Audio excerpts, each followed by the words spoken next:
Господин Жерновски, во Скопје и Скопје неколку згради треба да добијат барокен стил. Ваш коментар за тоа е докаде е процедурата за рушење на терасата на ВМРО ДПМН?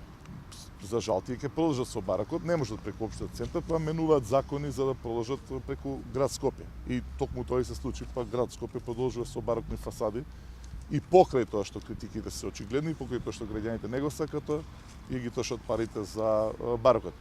Со терасата се случува она што и го читаме како извештај од меѓународната заедница, имено градежната дозвола која што има издадено град Скопје, ја обжалив како решение пред второстепената комисија и второстепената комисија на ВМРО ДПМН се разбира, ја прифати го прифати проектот на град Скопје, односно го одби моето барање.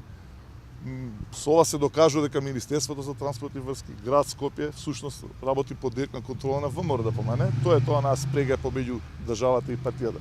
Но се разбира, ние нема да застанеме тука, ќе продолжиме понатаму, затоа што мора правото да функционира во општиот центар, без разлика дали се работи за владеачка партија или не.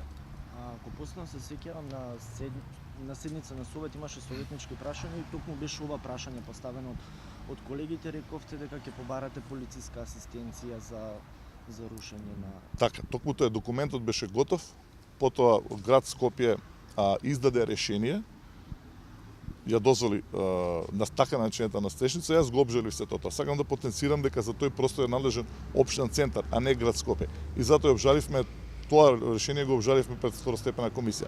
Второстепената комисија нормално, за жал, така функционира оваа држава, одлучи во корист на партијата ВМРО ДПМН, но нема да застанеме тука затоа што очигледно дека се работи за тераса, не за настешница, дека тоа е дивоградба. Ќе продолжиме понатаму, се додека правдата не биде задоволена.